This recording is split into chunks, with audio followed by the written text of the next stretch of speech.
የ22 ዓመት ወጣት ላጤ አጭር ውሎ። ዛሬ የትም የመሄድ እቅድ የለኝምና ቤት መዋል ነው የፈለኩት።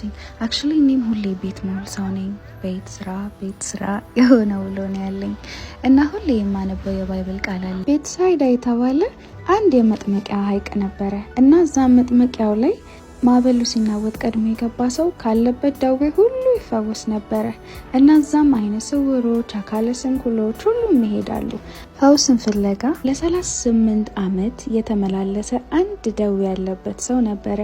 ሁሌ ባለመሰልቸት ቀድሞ ይገኛል፣ ግን ወደዛ ሐይቅ ገብቶ አያውቅም። እንዴት ብትሉ የሚረዳው ዘመድ ስለሌለ፣ የሚያስገባው ማዕበሉ ሲናወጥ ቀድሞ የሚያስገባው ሰው ስለሌለ። ምክንያቱም ማዕበሉ ሲናወጥ ቀድሞ የገባ ሰው ነበረ ከደዌው የሚድነው። እናም ሰው በማጣት ሁሌ ይንከራተታል፣ ግን አንድም ቀን ድኖ አያውቅም። እና በእንደዚህ አይነት ስቃይ ውስጥ እያለ አንድ ወዳጅ ግን መጣና ልትድን ትፈልጋለህ አለው።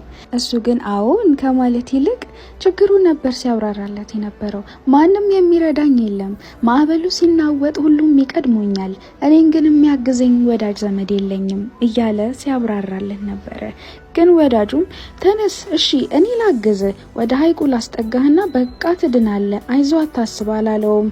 ይልቁንም ተነስና መኝታህን ይዘህ ሂድ ነበር ያለው። አይገርምም? ሰውየው ለዘመናት ነበር ሲንከራተት የነበረው። አያችሁ፣ እግዚአብሔር የምንሆነውን ያያል፣ እግዚአብሔር የምናሳልፈውን ስቃይ ያያል፣ እያንዳንዱን ነገራችንን ያውቃል። ሰውየው የማያየው ይመስል የማያውቀው ይመስል ሁሉን ነገር ሊያብራራለት ነበረ። እግዚአብሔር ግን ስላየውና ስላስተዋለው ነበረ በህይወቱ የመጣው። እና እስኪ ስንቶቻችንን እግዚአብሔር ፊት ቀርበን ከማመስገንና ከመማፀን እናም ደግሞ ማረኝ ከማለት ይልቅ እያብራራንለት ያለ ነው? ምን ሆነን ነው ግን? እግዚአብሔር እኮ እያንዳንዱን ነገር ያውቃል። እግዚአብሔር እኮ ህመማችንን ያውቃል። እንዴት ነው ያልተረዳነው? ቆይ እሱም አይደለ እድሜ ጨምሮ እዚያ ኖረን። አሁን ያ 3 ዓመት ወጣት ልሆን ነው፣ 1 ዓመት ሊጨመርልኝ ነው።